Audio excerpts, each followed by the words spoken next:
And now we must turn to the issue of gun violence in America today, because the latest mass shootings in Aurora, Colorado, and Newtown, Connecticut leave us all, liberal and conservative, Republican and Democrat, appalled and disgusted at the carnage. Now, some people, and that includes many of you in this room tonight, want to place the blame for this horror on things like 30-round magazines or semi-automatic rifles. We want to blame something, anything that we can control.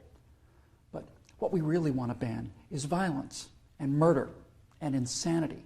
Now, we don't talk about that, though, because deep in our hearts, each of us knows that violence and murder and insanity are built into the human condition and likely always will be.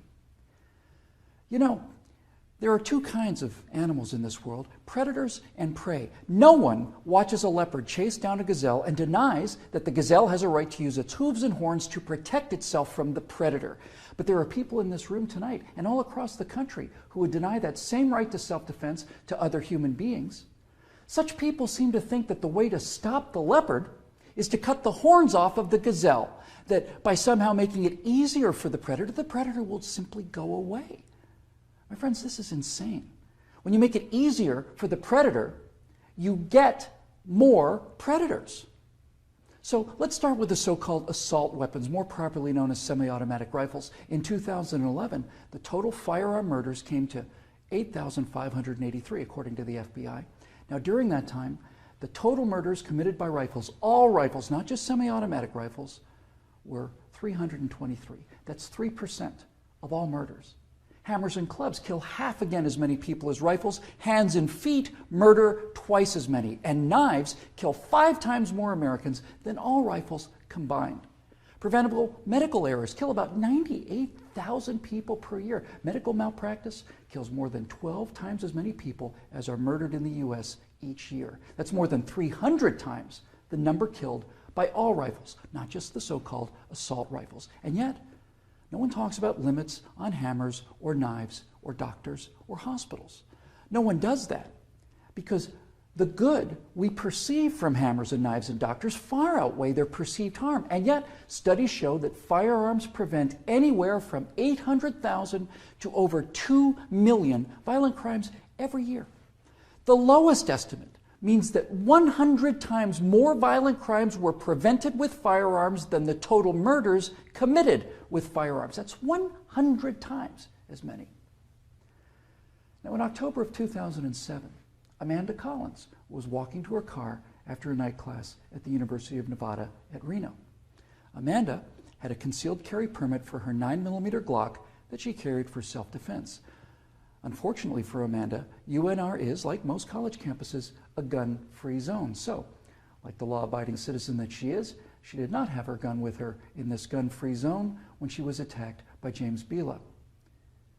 Bila raped her on the UNR campus less than 300 yards from the campus police office. He then walked away, and a few months later, this human predator went on to murder 19-year-old Breonna Dennison. Amanda Collins went on to say, quote, "I know, having been the first victim, that Breonna Dennison would still be alive had I been able to defend myself that night," unquote. Therefore, I am directing the virtual Attorney General to aggressively challenge any gun control laws that violate Amanda Collins' right not to be raped and Breonna Dennison's right not to be murdered. You're not forced to abandon your First Amendment right when you enter Chicago or New York, or your Fifth Amendment rights when you walk onto a college campus. As virtual president, I will veto on the spot without hesitation, but with a great deal of pleasure, any and all attempts to destroy any of the Bill of Rights, of the Constitution of the United States of America.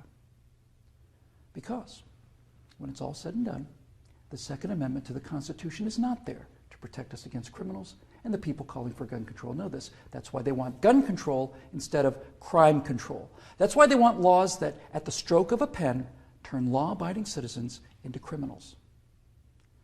The Second Amendment is there to protect the American people from tyranny.